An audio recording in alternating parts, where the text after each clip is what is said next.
The school building was always silent at night, but that night felt different.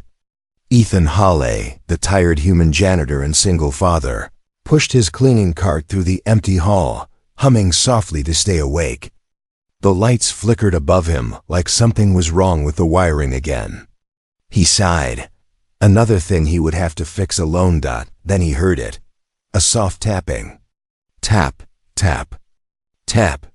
Too light to be a mouse, too slow to be a water leak. Ethan stopped walking. The hallway ahead was completely dark. Usually the night lights stayed on, but tonight the entire east wing was black like someone had blown out a candle. Hello? He called, but his voice sounded too loud and too lonely in the still air. No answer. The tapping sound came again. Tap, tap. Ethan felt a cold chill run down his arms. He knew the school better than his own small house. Every pipe, every locker, every door hinge was familiar. But that sound? He had never heard it before. He grabbed his flashlight, clicked it on, and slowly walked toward the dark hallway. The beam cut through the darkness. Something moved.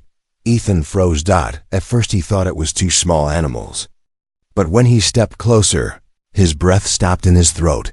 Two children sat on the floor, but they were not human. Their skin was pale blue with soft, glowing patterns near their noses and ears. Their hair was short, thin, almost silver. Their clothes were torn, dirty, and far too small for them, like they had traveled along. Rough road. The strange tapping sound came from the little girl hitting the floor with her fingers, like she was trying to count something. The small boy beside her looked up with wide eyes, and that scared Ethan. More than anything. The kids were shaking, terrified. The flashlight reflection showed rope marks on their wrists. Oh God, Ethan whispered. What happened to you two? The girl flinched at his voice, but then looked at him carefully, her eyes shining like tiny moons. She nudged the boy and pointed at Ethan. Then she reached out one hand, shaking slowly. Ethan knelt down, keeping his voice soft. It's okay, he said. I'm not here to hurt you. But they didn't react. That was when he noticed something strange. When he spoke, their expressions didn't change. Not even a small reaction. They didn't flinch at sound. They didn't answer. They didn't try to talk. They were deaf. Ethan slowly touched his own chest and said, Ethan. Then he repeated the gesture again. The children looked at each other, then pointed to themselves. The girl tapped her chest twice. The boy tapped his chest once. They were trying to give him their names, but without sound. Ethan tried again. He pointed at the girl. You? She touched her chest. He pointed at the boy. You? He touched his own chest. They understood the idea, but not the words. Ethan smiled gently and extended his hand.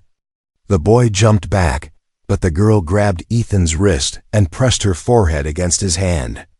A strange gesture, but full of trust. Ethan's heart tightened. Someone had hurt these kids.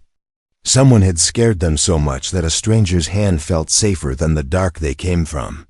He looked down the hallway again. It was empty, silent. But something felt wrong. Like someone was watching. He whispered, We need to get out of here.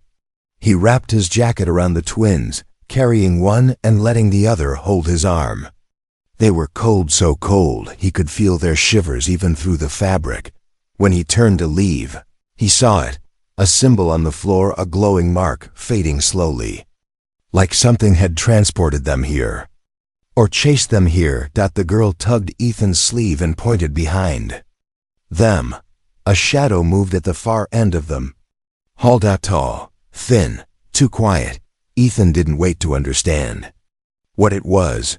He lifted both children and ran down the stairs. Past the cafeteria. Out the side door into the cold night air. The twins hid their faces in his chest, gripping his shirt tightly. It's okay, he said softly, though he didn't believe his own words. I've got you. You're safe. But as he reached his car and placed the trembling children inside, he looked back at the school building. A figure stood in the doorway. watching him, silent, unmoving. Its eyes glowed the same color as the children's skin. Ethan locked the car doors. This was no normal night. And these were no normal children. This was the beginning of something he was not ready for. But he knew one thing clearly. He was not leaving them behind. Ethan Hawley drove through the quiet streets with both alien twins wrapped in his jacket, sitting close together in the back seat. Their glowing ears dimmed slowly as they calmed down. The night outside was calm, peaceful even, but Ethan's hands were shaking on the steering wheel. Every few seconds, he looked in the rear-view mirror. The girl stared at him with wide eyes, studying every detail of his face like she wanted to understand him. The boy pressed his forehead against the window, watching the passing streetlights with silent amazement. When Ethan finally parked in front of his small house, the girl tapped the seats softly. Tap, tap, tap. The same tapping from the school. But this time, it sounded calmer, trusting. She was asking if it was safe. Ethan nodded gently and signed with his hands, unsure if they understood anything. Come. The girl copied his handshape immediately. The boy copied her. Ethan smiled. Smart kids. He carried them inside and placed blankets on the old couch. The twins sat side by side, knees to chest, looking around his small living room like it was a new world. He brought a warm cup of milk. The girl sniffed it. The boy dipped his finger, then nodded and drank slowly. For the first time, their faces relaxed. Ethan sat opposite them and took a deep breath. He needed to talk even if they could not hear. Okay, he said softly. I don't know who you are, or where you came from, but you're safe here. The children blinked at his lips, watching the movement, but not understanding. So he tried something else. He raised his hand and traced a shape in the air. The girl's eyes widened. She traced the same shape. He touched his chest. Ethan, she touched her own chest twice. He nodded.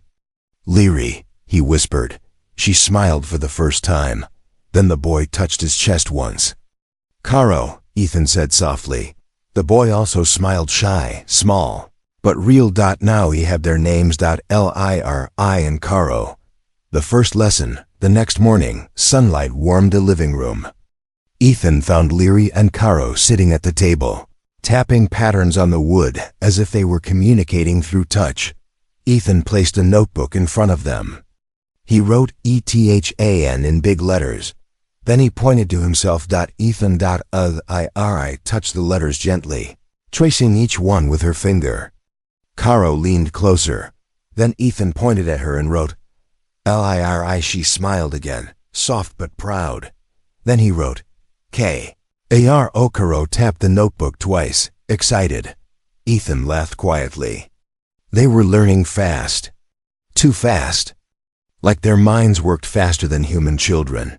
He wondered what kind of world they came from. A fearful sound around noon. Ethan decided to clean the kitchen. As he turned on the blender to make a smoothie, a loud grinding noise filled the room. Leary and Caro froze. Then they jumped off their chairs, ran to Ethan, and hid behind him. Shaking violently, their glowing markings flashed bright blue. Ethan quickly turned off the machine. It's okay. It's okay, he whispered. Leary stared at the blender like it was a monster. Then Ethan understood. Because they were deaf, they felt sound as vibrations. Loud noises must feel like earthquakes to them. He knelt and placed his palms under theirs. Pressing gently, their trembling slowly settled. Leary placed her forehead on his hand again, her way of saying thank you. A visitor at the door that evening when Ethan stepped outside to throw trash. He saw a tall figure standing at the end of the street. Not moving. Not walking. Just standing, his breath caught. The same shape from the school? But when the figure turned, it was just Mr. Parker, the old neighbor. He waved. Still, Ethan's heart didn't calm. He felt watched. Followed. He checked the locks twice before going inside. The glow in the night later that night. Ethan woke up to a soft blue light coming from the living room. He rushed out. Leary and Caro were sitting on the couch, their skin glowing brighter than ever. Their hands moved quickly, signing to each other in a language Ethan didn't know. Then they froze. Both looked toward the window at the same time. Ethan slowly turned. A faint metallic drone hovered outside the glass, scanning the house silently before Ethan could move. Caro grabbed Ethan's shirt and signed, "Hide, danger, Queen." Ethan's stomach dropped. Queen? Mother? Hunter? Whoever she was coming. He quickly pulled the curtains, grabbed the twins, and hurried them to his bedroom. "Stay here," he whispered, locking the door even though he knew it wouldn't help much. Leary squeezed his hand, eyes full of fear. Ethan sat with them until their glow faded and their breathing slowed. But he did not sleep, because now he understood one thing. These children weren't just lost. They were being hunted, and the hunter was getting closer. Ethan Hawley barely slept after the drone incident. Every sound in the night made him jump. Every car passing outside made him look through the curtains. Leary and Caro slept curled together on his bed like frightened animals. Their small chests rose and fell quickly, even in sleep. As dawn broke, Ethan sat at the edge of the bed and whispered to himself, "What have I stepped into?" But the answer didn't matter. He wasn't giving the twins up. A strange morning without peace. The twins woke early. Leary reached for Ethan's sleeve immediately, tapping twice to ask if the danger was gone. Ethan shook his head gently. He lifted his hands and signed the little he knew. Safe. Inside, not safe. Outside. Leary placed her palm on his cheek, a gesture Ethan now understood. "I trust you." Caro just held Ethan's shirt quietly, refusing to let go. Ethan knew he had to keep the house dark. No lights, no noise, no windows uncovered. He cooked silently, moving like a thief in his own kitchen. The kids drank warm soup without sound, but their eyes kept moving left, right, ceiling. Doors, like they were trained to watch for danger. That worried Ethan the most. The old man with the shaking hands. Around noon, Ethan stepped outside to get the mail. He looked around. First Street empty, sky clear. But as soon as he reached the mailbox, a voice came from behind the fence. "You're hiding something, son." Ethan turned sharply. An old alien man with gray skin and dull crystal eyes stood there. He wore torn clothes, his hands trembling slightly. Ethan took a step back. "Who are you?" The old man lifted both hands slowly. "Not an enemy, just an exile. Someone who knows what follows children like those." Ethan's heart raced. "What do you mean?" The old man leaned closer. "Those twins, they are not ordinary. They are heirs. Royal blood. The Queen's blood." Ethan clenched the mailbox hard. "Queen of what?" "Of Rithari," the old man whispered, looking around as if the wind could hear him. "Your Earth has no idea, but she rules half the spiral arm. And when she loses something, she destroys worlds to get it back." Ethan's stomach turned cold. He asked quietly, "Why are the twins being hunted?" The old man's voice dropped lower. "Because they ran. They escaped the Queen's fortress, and no one has ever escaped her." Ethan swallowed. Why would they run from their own mother? At that, the old man's eyes filled with pain, because to her, children are not children. They are soldiers. Ethan felt his blood boil. He thought of Leary's shaking hands, Caro's silent terror, their glowing skin when scared. The old man continued, "Take my warning, human. If the Queen finds you hiding them, she won't take them. She kill you." Ethan stepped forward. "She have to go through me first." The old man shook his head sadly. "You don't understand. She will." And then he walked away, disappearing into the alley like a ghost. The twins sensed something later that afternoon. Ethan sat with the twins in the living room. He tried to teach them more human signs: eat, sleep, safe, danger. The kids copied everything quickly, almost too fast. But suddenly Leary froze. Her glowing ears brightened. Caro stopped moving too. They looked at each other. Then at the window. Then at Ethan. Leary signed with sharp, fast movements. Mother, nearby. Caro pressed both palms on Ethan's chest. Hide, hide. Ethan stood up at once. How close? He whispered, even though they couldn't hear. Leary shook her head. She didn't know the distance, only the presence. Then Caro pointed upward. At the sky. Ethan swallowed hard and stepped to the window. He lifted the curtain by half an inch. A shadow passed over the house. Silent. Large, metallic. Not a plane. Not a drone. A ship. Searching. Ethan dropped the curtain immediately. All right, he said, breathing fast. We can't stay here. He grabbed his backpack, stuffed food, water, and the notebook inside. Then he knelt in front of the twins. We're leaving. They didn't understand the words, but they understood his hands. Danger. Run. Leary grabbed Ethan's hand. Caro grabbed his shirt. They were ready. Out the back door. Ethan led them through the kitchen, toward the back exit. He opened the door slowly, checking outside. No one. But as soon as they stepped out, a deep vibration buzzed through the ground. The soil shook softly. I gasped and pressed both hands over her ears. Caro fell to his knees. The ship above was scanning, searching for their energy. Searching for them. Ethan lifted both twins and ran behind the shed, hiding under the shadow of tall trees. Then he heard footsteps. Soft, precise, non-human. Someone was approaching his yard. Ethan held the twins closer, heart pounding like a drum in his throat. Through the cracks in the shed wall, he saw a tall figure in silver armor walking slowly, scanning the ground with a glowing device. Not the queen, one of her hunters. The hunter paused, turned toward the shed, and took a step closer. Ethan held his breath. Leary's eyes filled with tears. Caro hid his face in Ethan's chest. The hunter reached for the shed door, and then stopped. A voice echoed from the communicator on its wrist. Stand down. The queen is arriving. Ethan felt the world freeze. The queen herself was coming, and she was coming for them. The hunter's footsteps faded, leaving only the slow hum of the ship above. Ethan stayed crouched behind the shed, his arms wrapped tight around Leary and Caro. Their bodies shook with silent fear, their glowing markings flickering like dying stars. Ethan waited until the air became still again.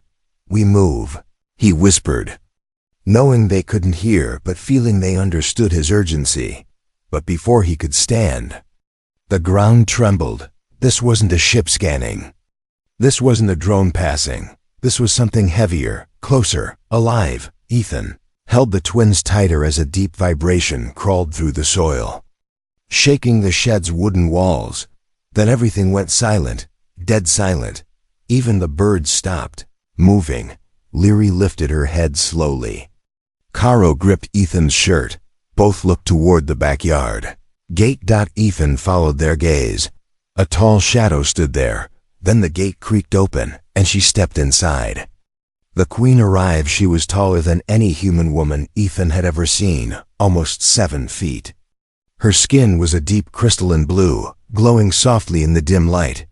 Her hair flowed like silver threads, long and sharp like blades of moonlight. Her eyes, cold, royal, unreadable. She wore armor that didn't look forged, it looked grown, like something alive wrapped around her body. The moment she entered, the air felt heavier. Ethan felt like he was staring at a storm locked inside a person. The twins pressed themselves into his chest, shaking so hard he had to tighten his grip around them. Leary signed one word repeatedly. Mother, mother. Ethan's throat tightened. This was her, the queen, the one hunting them. She took one slow step forward, her expression impossible to read. You hide what does not belong to you, she said. Her voice didn't sound like sound. It felt like pressure inside Ethan's skull. Deep and commanding. Ethan stood up, keeping the twins behind him. They're children. They are mine, she replied. Her eyes flicked to Leary and Caro, and for a second, just a second, something soft flashed inside them. Concern? Ethan couldn't tell. Then it disappeared. You will hand them over, she said coldly.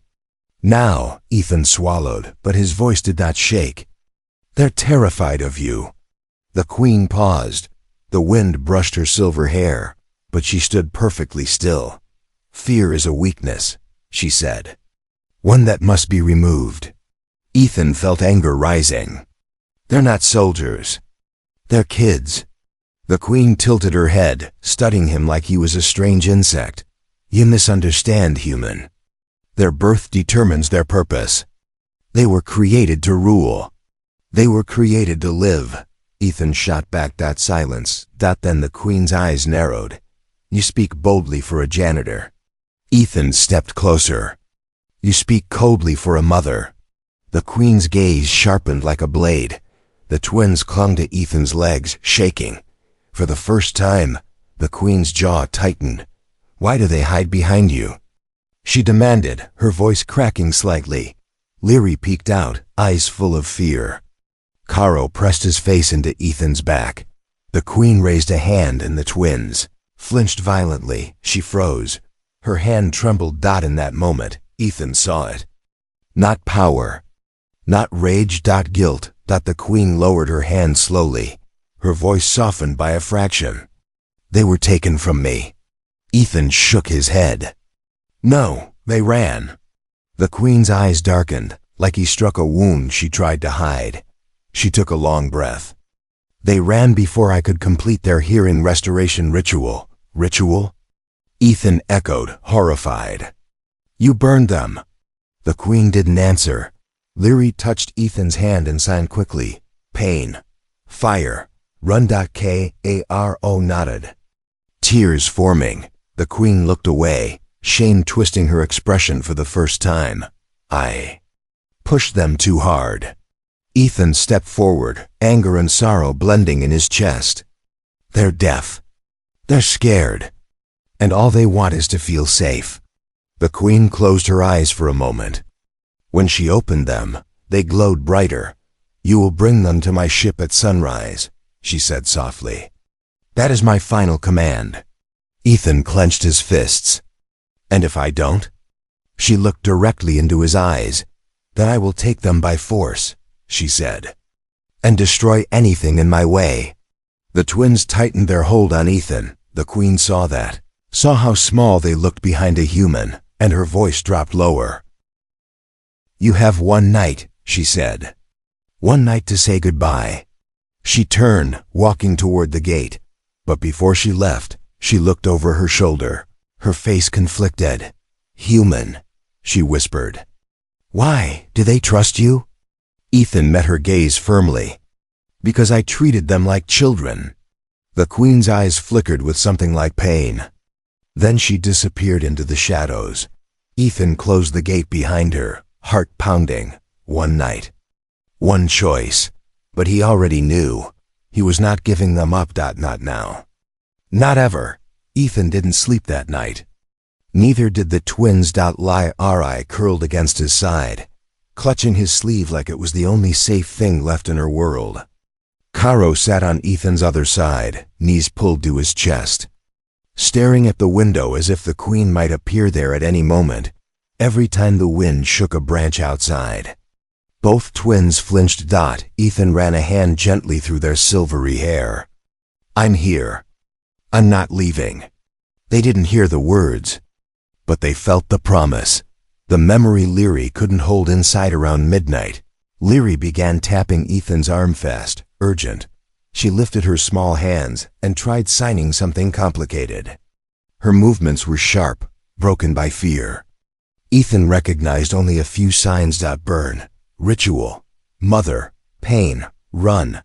Her eyes filled with tears as she moved her hands faster. Trying desperately to explain, Caro reached over and helped her, signing too. Their glowing fingers trembling. This wasn't just a story. It was a memory. Ethan touched Lyri's forehead gently and whispered, "Show me." Lyri placed both hands on his temples. Her touch was warm. Then the room disappeared. Flashback. The Fortress of Silence. Ethan suddenly found himself standing inside a massive alien hall. Cold stone walls, shining blue torches, and rows of armored guards. Thick air. Heavy silence. Lyri and Caro stood in the center. Much younger, shaking, the Queen Serana stood tall, wearing armor even sharper than tonight. Around them, alien monks in silver robes began chanting, but in a strange vibration-based tone. The sound didn't travel through air, it moved through the floor. Lyri and Caro pressed their hands to the ground. Terrified, a monk lifted a crystal rod glowing with bright blue fire. Serana watched. Expression hard, the monk lowered the burning crystal toward the children's ears. Lyri screamed without sound. Caro grabbed her, pulling her back. Serana raised her hand. The monk stepped away. For a moment, Ethan felt relief. But then Serana knelt in front of the twins. Her face was emotionless. "You must hear," she said, her voice echoing inside Ethan's head even within the memory. "A ruler must hear every threat." Lyri shook violently. Caro hid behind her. Serana's jaw tightened. "This is for your strength." She reached toward Lyri's glowing ears, and that's when the twins ran. Guards chased them. Torches flickered. Doors slammed. Children cried. Lyri grabbed Caro's hand and sprinted, stumbling through dark halls, slipping through broken vents, crawling under cold stone floors. For hours, they hid. Sierra now searched, unable to sense them, her own children masking their energy like cornered prey. Until finally, a glowing tear opened in the Era transport gate the twins accidentally activated. Through pure panic, they jumped through it and appeared in the school hallway, alone, terrified, burned, trembling, the memory shattered like glass. Back in Ethan's living room, Ethan gasped, holding the twins tightly as tears slid down his own face. Lyri cried silently. Caro shook uncontrollably, hiding in Ethan's shirt. Ethan's chest burned with anger and heartbreak. Why would she do that? He whispered. Lyri signed shakily. "Mother strong. Mother cold. Mother not love." Caro added, "We run. We choose you." Ethan felt his throat close. They chose him. A simple janitor. A human nobody, because he gave them warmth. Because he cared. Because he treated them like children. He wiped their tears gently, one at a time. "You're safe now," he said softly. "I promise. I won't let anyone hurt you again." They couldn't hear the words, but they felt the safety in his arms. The Queen watches from afar outside. A shadow moved. The Queen stood at the edge of the street, hidden behind a tree, watching the small glowing lights inside Ethan's house, the twins' markings flickering softly. She saw Lyri cry. She saw Caro trembling. She saw Ethan holding them with both arms, comforting them gently. And something inside her chest cracked. Mother's heart, one she had buried deep under years of battle. Duty and brutality twitched with pain. She whispered to herself, "They still fear me." A hint of shame crossed her sharp eyes, but then her face hardened again. She turned to her guards. "Prepare the ship. At sunrise, they return to me. Nothing will stop that." Yet she didn't sound as certain as before. Her words cracked with something new, doubt. Ethan makes his decision back inside. Ethan tucked the twins under a blanket and sat on the floor beside the couch. Their tiny hands held onto his shirt even while they slept. The Queen would return at sunrise. Ethan looked at the two small faces resting peacefully for the first time all night. He whispered, "No one is taking you away." And for the first time, Ethan didn't feel afraid of the Queen. He felt ready. The twins were no longer just two lost alien children. They were his now, and he would fight for them, whatever it cost. The sun had not yet risen, but the sky was already turning gray when Ethan stepped outside. He stood on his small front porch, broom in hand, not because he needed it, but because it was the only thing he had that felt like a weapon inside the house. Leary and Caro were still sleeping under the blanket, their glowing ears dim and calm at last. But Ethan knew their peace wouldn't last long. The Queen was coming. He could feel it in the air. The stillness, the pressure, the quiet before a storm. Ethan tightened his grip on the broom. "I'm not letting you take them," he whispered to himself. The sky splits open. A low rumble crawled across the sky. Then another. Then a sound like a roaring storm without wind. Ethan looked up. A massive silver ship descended, its underside glowing with blue rings like giant eyes staring down at him. Several smaller craft flew in formation beside it, silent, deadly, precise. The moment the ship hovered above the street, every car alarm in the neighborhood flashed on. Lights flickered. Leaves shook on the trees. Ethan didn't move.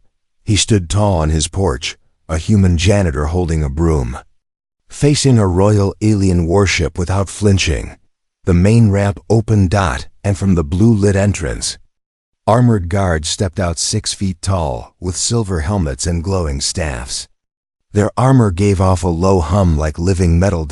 Then they split to the sides, and the Queen emerged. Serana descended the ramp slowly, each step echoing like thunder in the morning silence. Her silver hair flowed behind her like a wave of light. Her armor pulsed with energy. She looked powerful. She looked unstoppable. But Ethan didn't step back. He planted his broom like a soldier planting a spear. The Queen stopped a few feet away. For a long moment, she simply watched him. "You stand in my way," she said. Ethan nodded. "I do." Her eyes narrowed. "I warned you what would happen if you refused." "And I told you," Ethan said, voice steady, "that they're children. And they're scared of you." Serana's jaw tightened, but just for a moment. The Queen's guards moved. The guards raised their glowing staffs. Ethan raised his broom in response. It looked ridiculous, but it felt right. The Queen gave a single hand signal. Her guards charged. In a flash, they rushed toward Ethan like silver shadows, moving faster than any human soldier. Ethan took one step forward, but before the guards could touch him, a blast of blue light exploded from the house. The force knocked the guards off their feet and sent them sliding across the dirt. Ethan spun around. Leary and Caro stood in the doorway, their eyes glowing bright, their ears blazing blue, energy crackling around their small hands.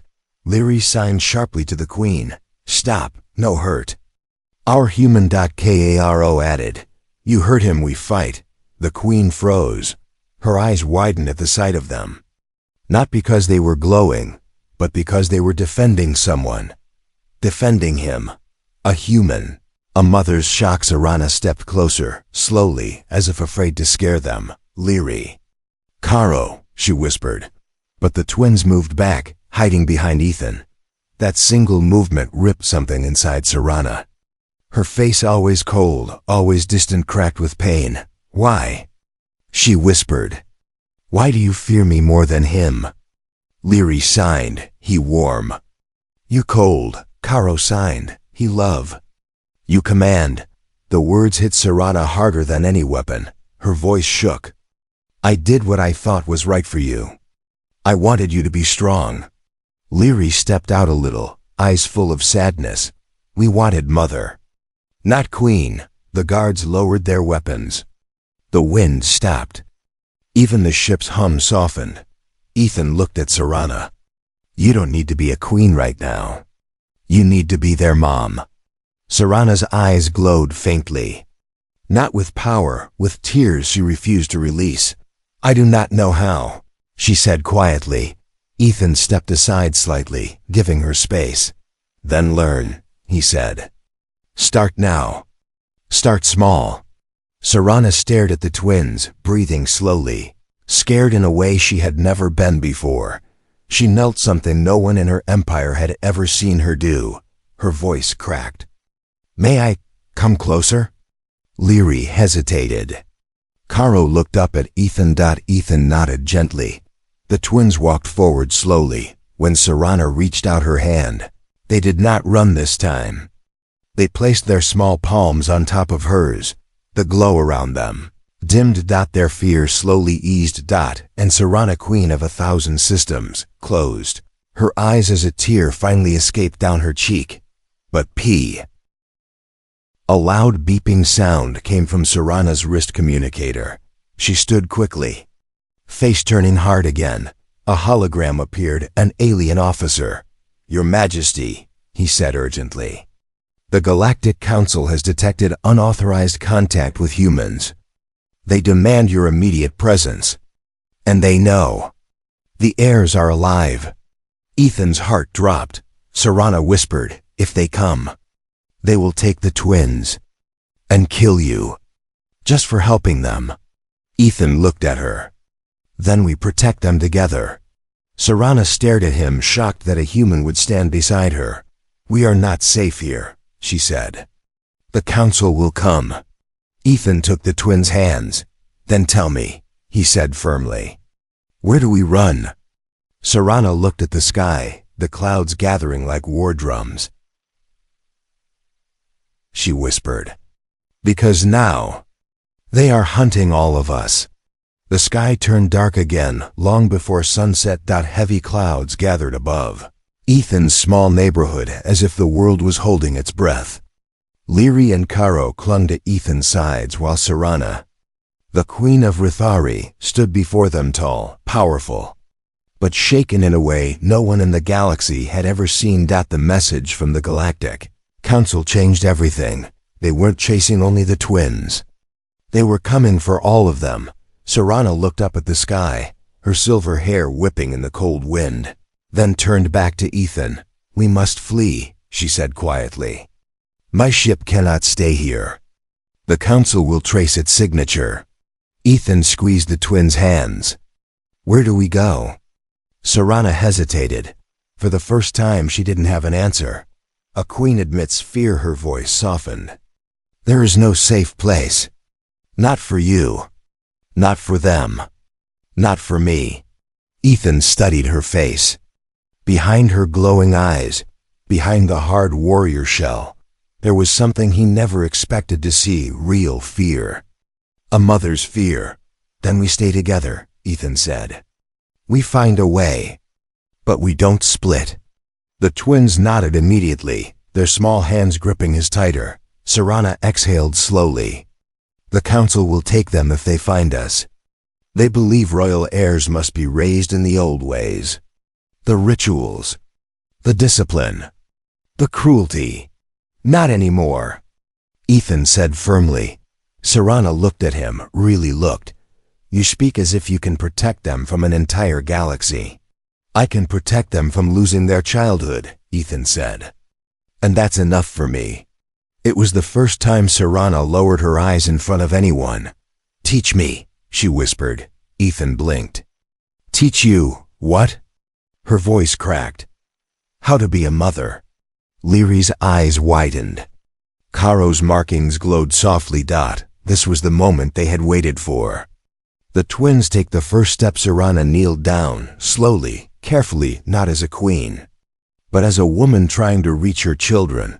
She extended both hands, but instead of touching Leary and Caro, she left her palms open and emptied out an invitation.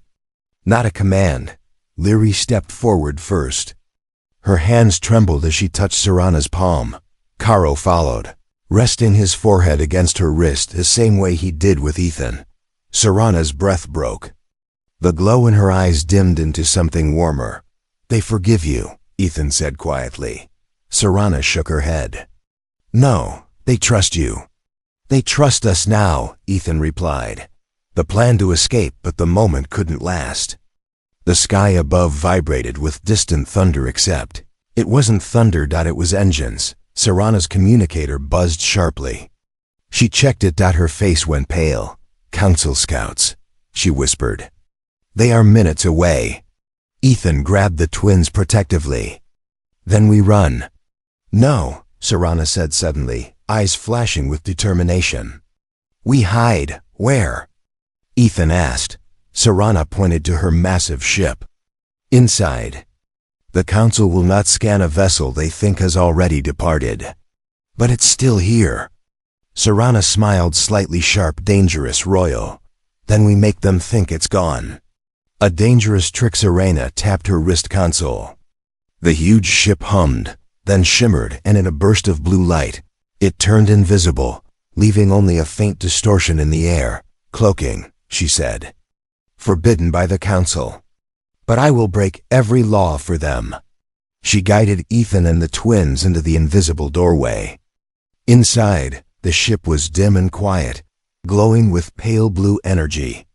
Ethan felt small walking through it, but the twins walked confidently. Like they remembered this place. Serana sealed the door behind them. Moments later, the council scouts arrived. Through the ship's invisible walls, Ethan could hear them. Engines roaring. Lights searching. Voices echoing through the night. No sign of the Queen. One scout said, "Her ship must have jumped." Another replied, "Search the houses. The heirs may be hidden here." Serana stiffened. Ethan grabbed her arm. "They won't find anything," he whispered. "They must not," she said, voice shaking. "If they do, they will take my children and kill the human who sheltered them." Caro squeezed her hand. Leary rested her head on Ethan's shoulder. And for the first time since arriving on Earth, Serana did not feel like a queen. She felt like a mother afraid for her family. A new bond forms. After an hour, the council ships left the area, engines fading into the distance. For a long moment, none of them moved. Then Serana whispered, "They are safe. For now." Ethan smiled faintly. "Then we stay hidden until we find a better place." Serana looked at him. "You would leave your world?" Ethan looked at the twins, two small children who came into his life by accident, but changed everything. "If it keeps them safe," Ethan said, "then yes." Leary reached out and held Ethan's hand. Caro held Serana's. Serana took Ethan's other hand slowly, awkwardly, but with honesty. "We leave together," she said. "A single family." The ship hummed around them, waiting. Ethan nodded. "Together." The journey begins as the engines powered up. Blue light filled the chamber. The ship rose silently above the neighborhood, invisible to all human eyes.